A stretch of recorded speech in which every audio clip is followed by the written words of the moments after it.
Silakan. Saya ingin bertanya, Pak, jika kita sebagai rakyat Indonesia merasa dirugikan apabila nilai-nilai Pancasila pudar, apakah ada pihak-pihak lain yang justru diuntungkan dengan pudarnya nilai-nilai Pancasila? Ya. Jika ada, bagaimana kita mengantisipasinya, Pak? Ya. Terima kasih. Ya, terima kasih. Jelas ada, gitu ya. Kenapa? Karena kita itu hidup selalu dalam peperangan, gitu ya. Peperangan militer, peperangan nirmiliter, peperangan ideologi, gitu ya.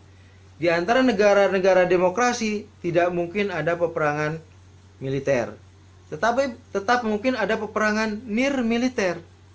Peperangan nirmiliter itu apa? Perang dagang misalnya, gitu ya. Pada saat produk-produk kita sudah membanjiri pasar asing, maka kita menang perang, gitu ya. Tapi pada saat pasar-pasar kita dibanjiri oleh produk asing, handphonenya itu Vivo, Oppo, Nokia, gitu ya. Mobilnya Toyota, Honda, gitu ya. Motornya apalagi sampai peniti merek Cina, kita kalah gitu ya dalam perang itu. Gitu. Termasuk dalam perang ideologi gitu. Dagang itu juga lengket dengan perang ideologi. Gitu. Ideologi luar itu sangat ingin masuk, gitu ya. Neoliberalisme, ya, liberalisme, kapitalisme itu sangat ingin masuk karena pada saat orang Indonesia sudah individualistis akan mudah dimasuki oleh barang-barang mereka, gitu ya. Individualisme itu erat kaitannya dengan konsumerisme karena pada saat individualisme sudah menjadi patokan maka konsumerisme itu akan menjadi hal lain yang masuk, gitu ya. Ingin pamer mobil mewah, ingin pamer baju mewah, gitu ya, perhiasan yang miliaran misalnya dipamer-pamerin, gitu ya. Itu individualistis sekali, ya. Konsumeristis itu berkaitan dengan individualistis. Dia tidak peduli dengan orang lain yang tidak makan hari itu, gitu. Ya, dia tidak peduli kalau ada tetangganya yang kekurangan hari itu, gitu. Nah, itu sebenarnya perang ideologi, gitu ya. Ideologi kita yang kolektif, Pancasila yang bersifat kolektif, itu tentu selalu dalam gangguan ideologi lain dari kanan ataupun kiri, gitu ya. Pada saat Pancasila kita lemah, maka akan masuk tuh komunisme, sosialisme, kapitalisme, liberalisme, ya, Islamisme, ya, Islam politik, khilafah, gitu ya. Itu, ya, semuanya akan masuk, gitu. Karena itu diperlukan memang penguatan terus-menerus ideologi bangsa kita, gitu. Karena pada saat ideologi kita lemah dan hancur, akan lemah dan hancur pula bangsa kita, gitu. Pada saat lemah dan hancurnya bangsa kita pribadi pun pasti akan terdampak. Pasti itu, ya. Kalau terjadi misalnya ada penguatan keinginan untuk katakanlah khilafah Islamiyah, gitu ya, maka orang-orang non-Islam atau bahkan orang Islam pun belum tentu semuanya setuju, gitu ya. Pada saat tidak setuju ada konflik, gitu. Nah, itulah bahayanya, gitu ya. Liberalisme, kapitalisme oke, sudah masuk ke sini, gitu. Tetapi kita kan tetap masih punya jiwa kolektif, gitu ya. Itu yang sulit memang dihilangkan, gitu. Meskipun kapitalisme, liberalisme itu tetap berupaya untuk menghilangkan itu, gitu.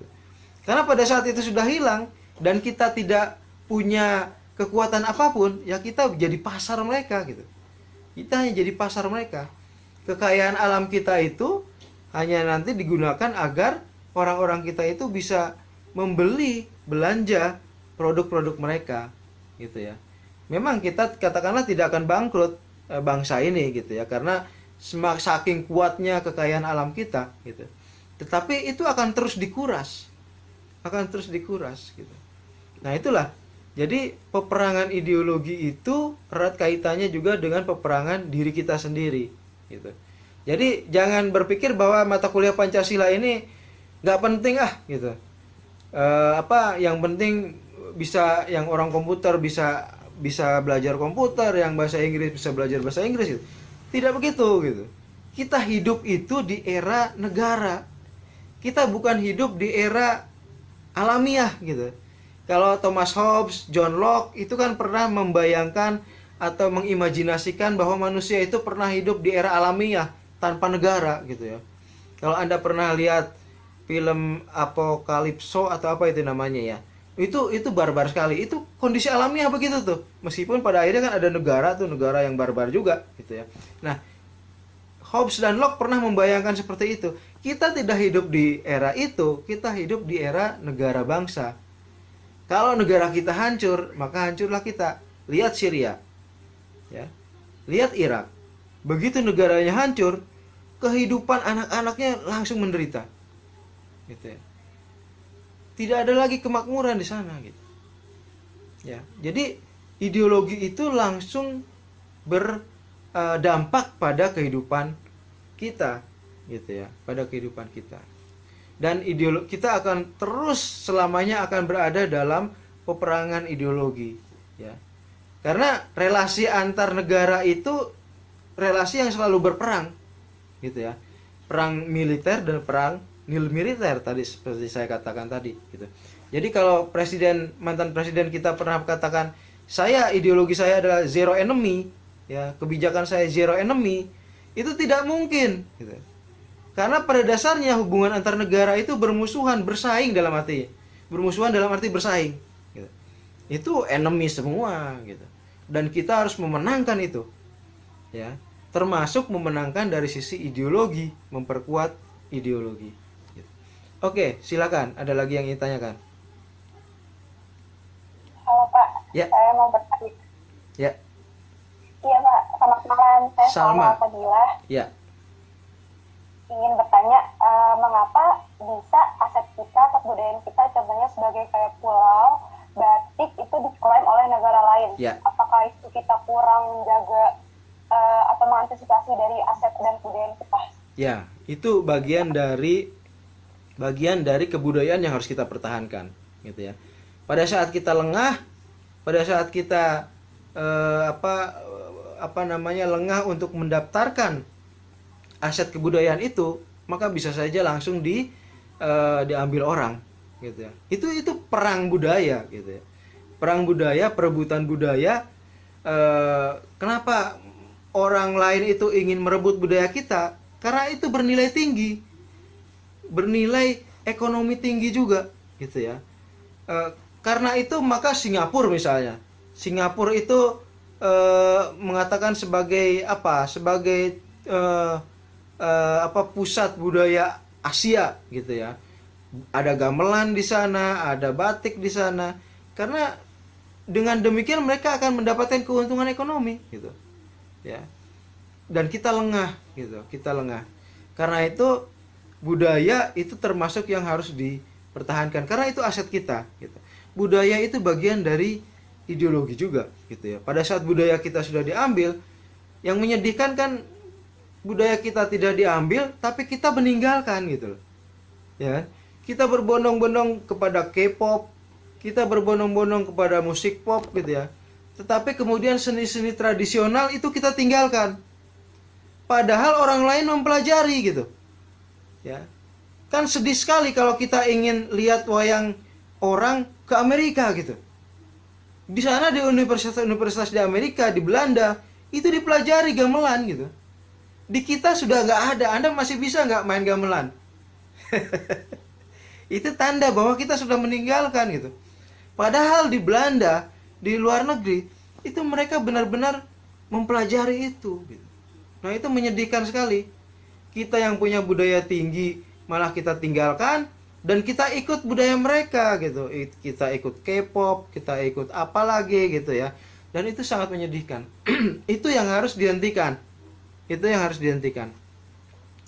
Agar kemudian kita punya kekuatan, gitu ya. Lagi-lagi kata Cak Nur, keberagaman itu bisa menjadi kekuatan. Kita ini kan beragam sekali, dari mulai gamelan Jawa, gamelan Sunda, gamelan sampai makin barat, makin ada tabot, ada segala macam, tariannya juga beraneka ragam, tapi semua itu ditinggalkan, gitu ya.